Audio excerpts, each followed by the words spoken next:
আসসালামু আলাইকুম রহমতুল্লাহ বারাকাতু। সেদিন চলে গেছিলাম শেওড়াপাড়া 318 নম্বর মেট্রো পিলারের সামনে রেড বিলে। তো এখানে আসলে অনেক কম মূল্যে, ডিসকাউন্ট মূল্যে অনেক প্রোডাক্ট দিচ্ছে, সেটা মূলত দেখানোর জন্য গেছিলাম। 350 টাকায় পাঞ্জাবি, যদিও কোয়ালিটি অতটা ভালো না। সো এত মানুষের ভিড়, মানে একদম খুব বাজে অবস্থা। এই পাঞ্জাবিগুলো যেগুলো দেখতে পাচ্ছেন, কোয়ালিটি ভালো না ভাই, 350 টাকা করে। সো টাকা কম দেখেই যে নিতে হবে বিষয়টা এরকম না। সো একটা পড়ছিলাম, পরে কোনো মজা পাই নাই। এই যে লেখা আছে ফিক্সড 350 টাকা, তো এভাবে দেখতে দেখতে মানে সব ধরনের আইটেম আছে ওদের। মেয়েদের আইটেম মানে চোখে পড়েনি। এখানে গেঞ্জি দেখতে পাইলাম 400 টাকা করে, কোয়ালিটি ভালো না এগুলা। পড়া পরে একটা আপনার গা আর কি, মানে আরাম পাবেন না। তো এখানেও পাঞ্জাবি ছিল, সো মেবি 350। এখানে কোটি দেখলাম, কোটিও 350 টাকা করে। নর্মাল কোটি আর কি, খুব একটা তেমন কোনো ইয়ে না।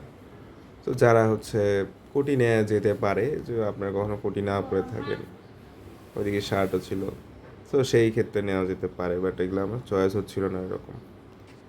এরপর হচ্ছে এখানে গেঞ্জি দেখলাম 250 টাকা করে, এগুলো নর্মাল, মানে মানে পরে যে শান্তি পাবেন এরকম স্পেশাল কিছু না আর কি।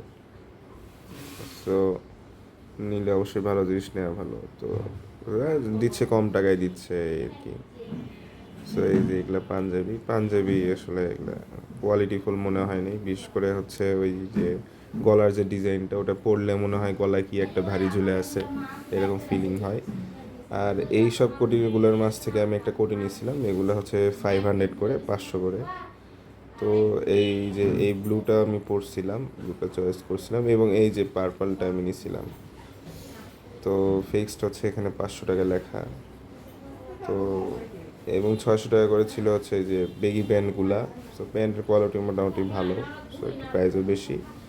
তো প্যান্টগুলো মোটামুটি ভালো মনে হয়েছে। আর তারপর ঘুরতে ঘুরতে অনেক ভিড় ভাই, বুঝছেন, এত মানুষজন আসছিল, জাস্ট আনএক্সপেক্টেড। এখানে 500 টাকা পাঞ্জাবি, এগুলো একটু কোয়ালিটি ভালো মনে হয়েছে।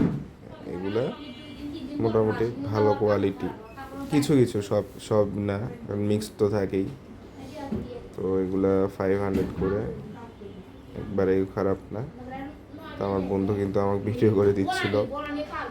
তো একটা আবার হচ্ছে কি জানি, পাঞ্জাবি মানে কাপড়টা বেশি পিছলা আর কি। তো অনেক মানুষজন, আমরা কিন্তু ইফতারের পর দিয়ে চলে গেছিলাম।